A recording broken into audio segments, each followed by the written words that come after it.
Hello everyone, I welcome you all to this amazing channel of Tech Gurus. So today we are going to discuss the exercise question of the chapter How Do Organisms Reproduce? So before starting the topic, I would like to announce you about the crash course which is getting started in our offline center from 28th of November, in which we will be completing the whole syllabus of maths and science within 60 days. And if you are highly interested, if you want to score very good in your exams, then do contact us and start this batch as soon as possible. Here in the screen the contact number is mentioned and the WhatsApp number is also mentioned, and talking about the address, it's mentioned over here. So do visit us and do enroll in this crash course. That would highly benefit you. Okay, so let's start with the question of this chapter. The first question is saying the asexual reproduction takes place through budding in. It is asking, ये पूछ रहा है कि जो reproduction का type है asexual reproduction, ये किस में देखा जाता है. तो usually we have seen that in hydra. Budding is usually seen in hydra. Apart from that, it is also seen in yeast. In yeast as well as hydra, the asexual mode of reproduction is seen. वहाँ पे yeast और hydra जैसे जो organisms होते हैं वो budding का method use करते हैं for reproduction. The very second question is, which of the following is not a part of the female reproductive system in human beings? पूछना चाहता है कि इनमें से इन चार में से कौन सा ऐसा है जो फीमेल रिप्रोडक्टिव पार्ट का हिस्सा नहीं है. तो let's see the options. Ovary, uterus, was difference in fallopian tube. We are very well aware that ovaries, uterus and fallopian tube, these are the parts of the female reproductive system. This was difference is a part of male reproductive system, hence it will be the answer. The next question is saying the anther contains. It is asking कि anther में क्या होता है, anther के अंदर क्या present होता है. तो when we were studying about the detail structure of a flower, तो उसमें हमने पढ़ा था कैलिक्स, कोरोला, एंडोशियम, गाइनोशियम, मतलब 4 वुल्स के बारे में, जिसमें कि जो मेल रिप्रोडक्टिव पार्ट होता है फ्लावर में, दैट इज़ द एंडोशियम और द एंथर. तो एंथर में क्या प्रेजेंट होता है, तो एंथर में प्रेजेंट होता है पॉलन ग्रेन्स, जिसमें कि मेल गमीट प्रेजेंट होता है. तो एंथर के अंदर क्या प्रेजेंट होता है, एंथर के अंदर प्रेजेंट होता है pollen grains. Okay, see the next question. The next question is saying what are the advantages of sexual reproduction what are the advantages of sexual reproduction over asexual reproduction. पूछना चाहता है कि sexual reproduction के क्या advantages है over asexual के ऊपर sexual के क्या एडवांटेजेस आपको दिखते हैं. तो अगर मैं एसेक्सुअल रिप्रोडक्शन की बात करूं, तो एसेक्सुअल रिप्रोडक्शन में यूजुअली हम क्या देखते हैं, जो भी ऑफस्प्रिंग होता है वो पेरेंट का 2 कॉपी होता है. जो भी ऑफस्प्रिंग या प्रोजेनी प्रोड्यूस होती है वो पेरेंट का 2 कॉपी होता है, जिसे हम क्लोन कहते हैं. तो यहाँ पे किसी तरह का वेरिएशन देखा नहीं जाएगा.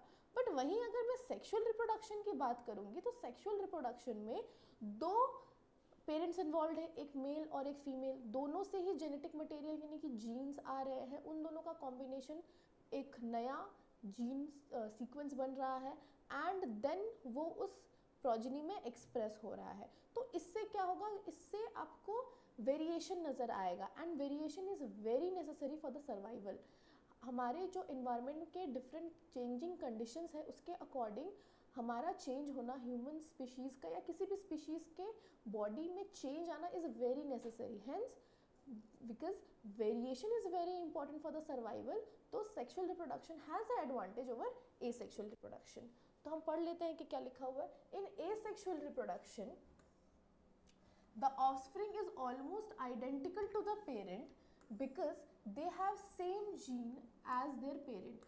Thus variation is not present, क्योंकि वो exactly copy होते हैं, वो clones होते हैं. अगर sexual reproduction की बात की जाए, तो sexual reproduction involves fusion of male and female gametes. The offspring exhibit diversity of characters because they receive some genes from the mother and some from the father. The mixing of genes in different combination results in genetic variations. These variation leads to the continuous evolution of various species to produce various organisms. मतलब दोनों ही parents से jeans मिल रहा है, उनका एक नया combination बन रहा है और उससे क्या हो रहा है कि वेरिएशन प्रोड्यूस हो रही है. Hence sexual reproduction has an advantage over asexual.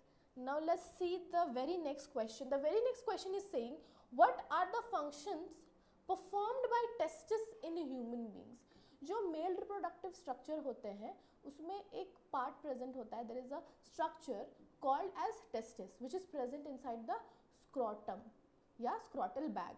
ठीक है, तो उसका काम क्या होता है, इस टेस्टिस का फंक्शन क्या होता है. तो टेस्टिस के बेसिकली दो रोल है. एक तो सबसे पहले ये स्पर्म का प्रोडक्शन करता है और साथ ही साथ मेल सेक्स हार्मोन यानी कि टेस्टोस्टेरोन का भी रिलीज कराता है. That is responsible for the appearance of secondary sexual characters. तो क्या फंक्शन होगा टेस्टिस का, तो टेस्टिस का फंक्शन एक तो है कि ये मेल सेक्स हार्मोन यानी कि टेस्टोस्टेरोन बनाता है और मेल गमीट यानी कि स्पर्म्स का प्रोडक्शन करता है. ठीक है, the function of testis is to produce sperms and make sex hormone called as testosterone. Male sex hormone को बनाने का काम करता है and at the same time वो मेल गमीट भी बनाता है, that is sperm. Fine. Let's see the next question. The next question is saying why does menstruation occurs. ये menstruation होता क्यों है. तो हम जब चैप्टर को पढ़ रहे थे तो हमें एक टॉपिक मिला था कि why does what happens if the egg is not fertilized. Okay, एक आपको टॉपिक अब सब टॉपिक मिलेगा जब आप एनसीईआरटी की बुक खोलोगे कि what happens when the egg is not fertilised. तो जब एग फर्टिलाइज नहीं होता है तो होगा क्या कि जो यूटरस का लाइनिंग थिक हो रहा था टू सपोर्ट द प्रेगनेंसी वो धीरे धीरे शेड ऑफ होगा. वो धीरे धीरे शेड ऑफ होगा क्योंकि एग तो फर्टिलाइज नहीं हुआ, उसकी वायबिलिटी तो अब खत्म हो जाएगी. वायबिलिटी अगर खत्म हो जाएगी तो अब तो किसी भी तरह फ्यूजन तो होना पॉसिबल नहीं है उस एग के साथ. तो क्या होगा कि जो भी यूट्रस खुद को रेडी किया था उस थिक वॉल को बना के अब धीरे धीरे वो शेड होगा कि ताकि एक दूसरा एग, एक दूसरा फॉलिकल मैच्योर करके एग बने और उसको हम उसके लिए स्पर्म्स का वेट किया जा सके कि स्पर्म्स आएंगे एंड फ्यूजन होगा. ठीक है, तो इट इज सेइंग कि menstruation, just a second, sorry for this, yeah,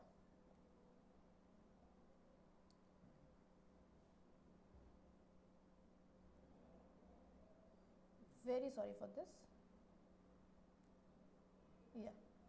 So it is saying menstruation occurs in females when the egg produced inside the cervix, not inside the cervix, the egg produced in the in the ovaries and which is waiting in the fallopian tube. Writing the cervix is not actually correct. ठीक है, since the egg does not fuse with the male gamete, so the thick soft lining of the uterus having a lot of blood capillaries in it are not required. This unfertilized egg dies within a day and the lining breaks down, shedding blood along with other tissues. This come out of the vagina in the form of bleeding. As simple.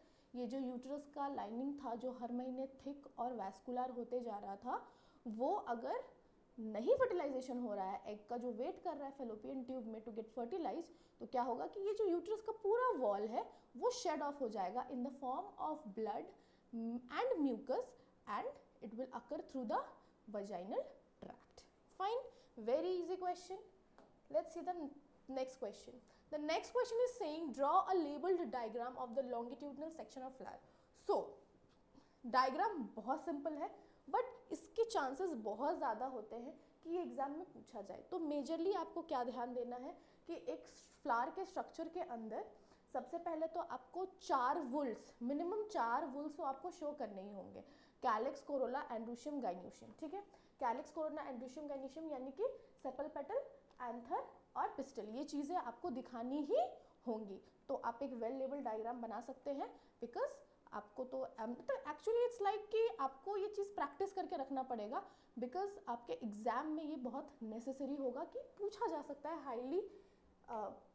Highly recommended question है ये. Okay, the next question, what are the different methods of contraception. Contraception के different methods क्या है. Contraception is like preventing pregnancy या avoiding pregnancy. कैसे pregnancy को avoid किया जा सके, मतलब फर्टिलाइजेशन ऑफ एग को कैसे अवॉइड किया जा सके या कैसे रोका जा सके।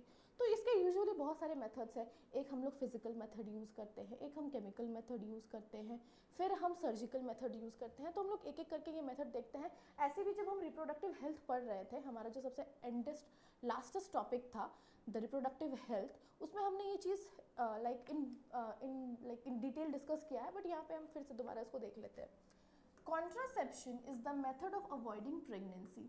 Various methods of contraception are as follows. तो मेथड्स क्या क्या होते हैं? एक तो सबसे पहला फिजिकल होता है, दूसरा केमिकल होता है और तीसरा सर्जिकल होता है। अगर फिजिकल मेथड की बात की जाए तो वहाँ पे कॉन्डम्स और डायफ्राम्स की बात होती है।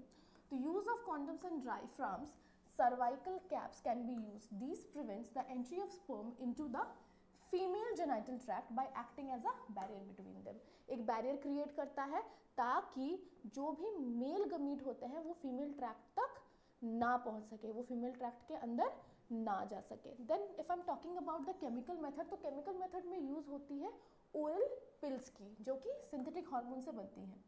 Oral pills can be used which change the hormonal balance and stop release of egg. Vaginal pills kills the sperms. Oral pills एक तो सबसे पहले कि हार्मोनल डिसबैलेंस करती है, ठीक है, और साथ ही साथ वो ये जो एग का रिलीज है इसको भी रोक सकती है। And there are some vaginal pills also जो कि इन स्पर्म को मार देती है। And finally we have the surgical method. तो सर्जिकल मेथड में बेसिकली दो तरीके होते हैं। एक होता है वेसेक्टोमी। वेसेक्टोमी में हम क्या करते हैं, स्पर्म डक्ट यानी कि वास डिफरेंस, स्पर्म डक्ट हम किसे कहते हैं, वास डिफरेंस को, वास डिफरेंस को, इस वास डिफरेंस को कट करके टाई कर दिया जाता है ताकि जो भी सीमन है, सीमन बिना स्पर्म का आए, उसमें मेल गमीट ना हो।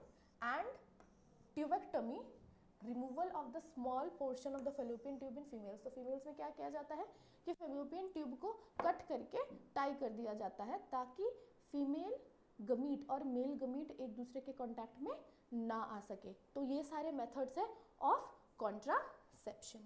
Let's see the next question. Our next question is, how are modes of reproduction different in unicellular and multicellular organism? It's well obvious कि unicellular organisms में सिर्फ एक ही सेल होता है और एक ही सेल को सारे फंक्शंस परफॉर्म करने होते हैं। लाइफ प्रोसेसेस के लिए जितने भी नेसेसरी चीज़ें होती हैं सारा एक ही सेल परफॉर्म करता है। बट मल्टीसेलुलर ऑर्गेनिजम्स में ऐसा नहीं होता है। उनके पास एक स्पेशलाइज स्ट्रक्चर होता है, एक स्पेशलाइज ग्रुप ऑफ सेल्स या ग्रुप ऑफ टिश्यूज या ग्रुप ऑफ ऑर्गन्स होती हैं जो उनके डिफरेंट डिफरेंट लाइफ प्रोसेसेस को कंप्लीट करती हैं। बट यूनिसेलुलर में सिर्फ एक सेल होने की वजह से उतना वेल डेवलप्ड सिस्टम नहीं होता है रिप्रोडक्शन का।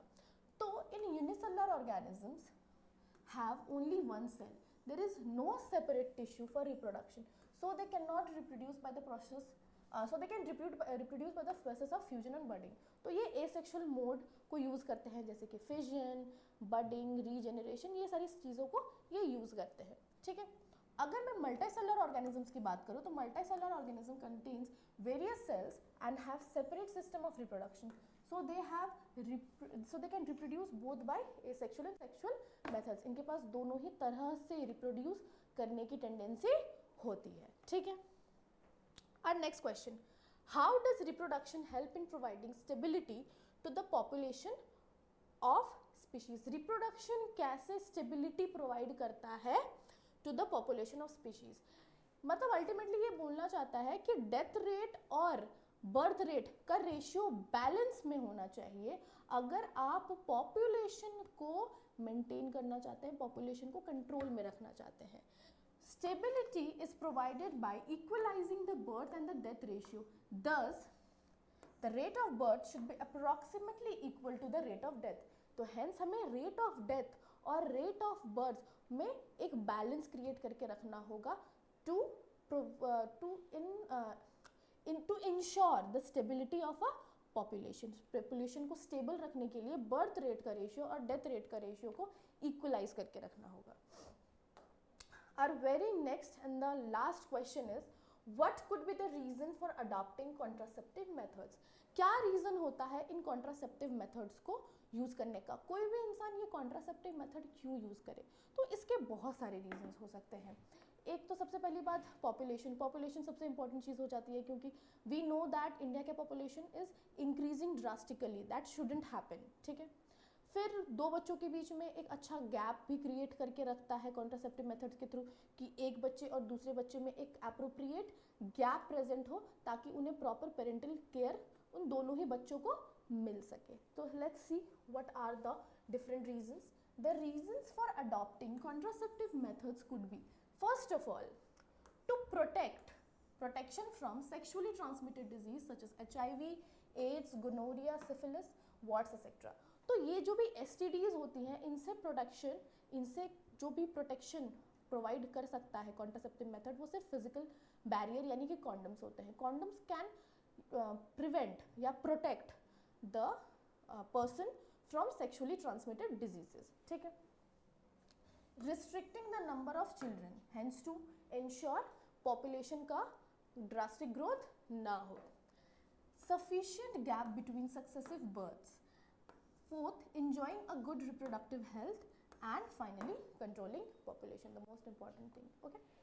So with this हमारा जो रिप्रोडक्शन का चैप्टर है it's almost done. What we are left is the intext question. इसके बाद वाले वीडियो में हम इंटेक्स क्वेश्चंस को डिस्कस करेंगे, कि इंटेक्स क्वेश्चन में जितने भी जो भी प्रॉब्लम्स हैं उनके बारे में हम बात करेंगे। Will discuss those questions, and for now we are done, and thank you so much for watching the video. If you have any kind of doubt about any topic, you can drop that in the comment section, and keep studying and keep growing. Thank you so much.